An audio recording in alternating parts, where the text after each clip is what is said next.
Okay, let's just dive right into this one. Picture a giant scale in your head.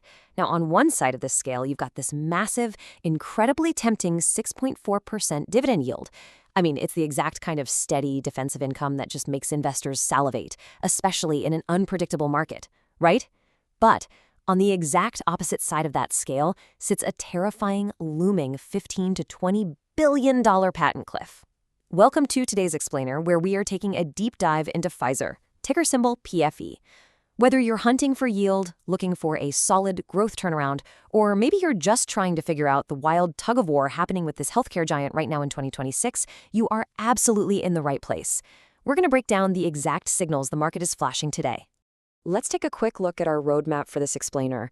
First up, we'll look at the smart money and analyst views. Second, we'll be unpacking the earnings paradox. Third, we cover the catalysts forming the bull case. Fourth, the risks driving the bear case. And finally, valuation and our final takeaways.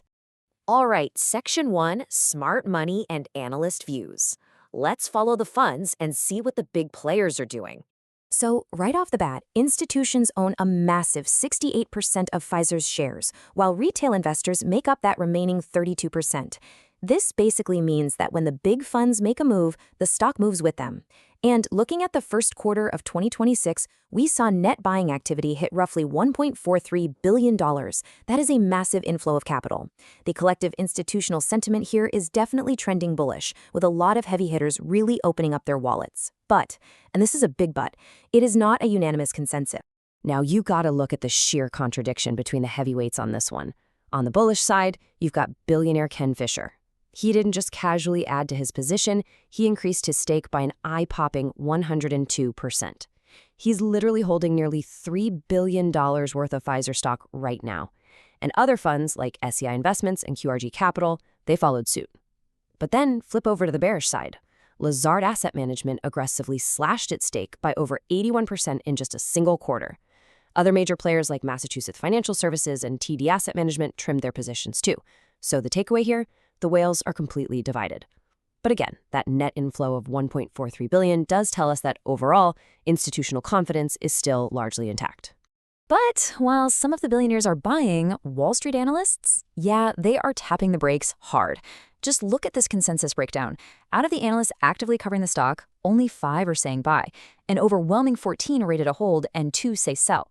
And that average price target? It's sitting at $28.28. With the stock currently trading around $27.25, that implies a really tepid 3 to 4% upside. Now sure, there are always outliers, right? CMB International sees it rocketing to $36, while BofA and Wolf Research peg it way lower at 26. But generally speaking, the analyst community is just sitting squarely on the fence right now. And to figure out exactly why they're so hesitant, we really have to look under the hood at Pfizer's recent financial performance. Which brings us to Section 2, Unpacking the Earnings Paradox. Let's do a quick breakdown of their Q2 2026 numbers. Let's look at this paradox side by side because it's pretty wild.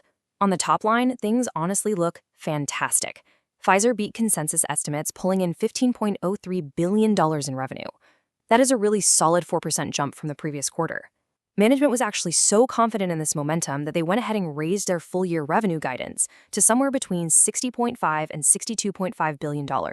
But then, you look at the bottom line. Net income swung to a $248 million loss.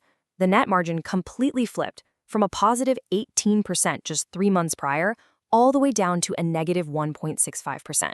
So you might be wondering, how on earth do you sell $15 billion worth of drugs and still lose $250 million? It's kind of like finding a winning lottery ticket, but realizing you left it in your jeans pocket during the wash. It basically comes down to some specific one-time charges and adjustments that the company just had to absorb this quarter. And that brings us to this essential takeaway. Pfizer's core business is generating revenue growth, but profitability is lumpy. Management is actively urging investors right now to look right through the noise of this single quarter's loss. They've guided their full-year earnings per share to a healthy $2.80 to $3, meaning they fully expect that profitability to bounce back in the second half of the year. If you're evaluating this company, you absolutely have to focus on those underlying operational trends and not just get spooked by a single turbulent bottom-line print. Moving on to Section 3, Catalysts, the bull case. Let's look at exactly what could drive the stock higher. So, as we know, the primary engine for any pharmaceutical company is its pipeline. And honestly, Pfizer's is incredibly active right now. Let's map this out a bit. In early 2026, they hit some really major milestones. Their Lyme disease vaccine, which showed a stellar 73% efficacy, had its marketing application validated over in Europe. They also secured FDA approval for an expanded indication of their bladder cancer drug, Padcev. But looking ahead is where it gets super exciting for growth investors. In mid-2026, we are expecting some crucial late-stage data for a major lung cancer treatment. And then, in the second half of the year, critical data for a prostate cancer drug is due. These oncology readouts, they are the major binary events that could fundamentally re-rate this stock. But here's the thing. You don't just have to sit around waiting for pipeline data to get rewarded here. Take a look at this number. 6.4%. That is Pfizer's current dividend yield. In today's economic environment, finding a yield that high from a globally established blue-chip healthcare company is incredibly compelling. Honestly, for income-focused investors, this single number is often the beginning and the end of the entire conversation. You essentially get paid handsomely just to wait around for that pipeline to mature. And there are quite a few other strong defensive perks backing up that bull case too. First off, insider buying. CEO Albert Bourla recently bought $1 million worth of Pfizer stock straight out of his own pocket. And we all know executives know their businesses better than anyone, so putting personal capital on the line like that is a massive vote of confidence. Furthermore, Pfizer has a beta of just 0.34. This means the stock is significantly less volatile than the broader market, which offers a nice little safe harbor when the economy gets choppy. Finally, even with that huge 6.4% yield, the dividend payout ratio is currently sitting at a really manageable 56%, historically speaking. All right, shifting gears to Section 4, risks, the bear case. Let's look at the looming threats, keeping folks on the sidelines.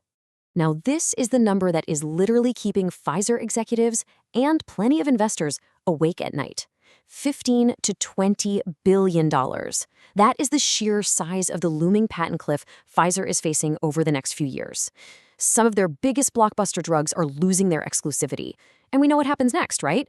Cheap generic competitors just flood the market, and that massive chunk of revenue evaporates almost overnight. Pfizer isn't just trying to grow at this point. They are desperately bailing water to plug a $20 billion hole in the hull of their ship. So the crucial point we have to talk about is valuation and sustainability. Let's break this down carefully. First, because of that recent earnings dip, Pfizer's trailing price-to-earnings ratio has spiked up to 35.91x. That is way above its 5-year median of about 14.5x, so the stock simply isn't cheap right now on a historical basis. And moving on from valuation, we've got to look at that dividend again. That recent Q2 net loss brings up some very legitimate questions about the safety of that generous payout.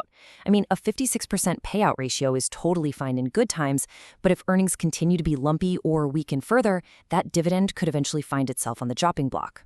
And finally, you just have to add in the inherent pipeline uncertainty. Late-stage trial failures are a constant, brutal reality in drug development.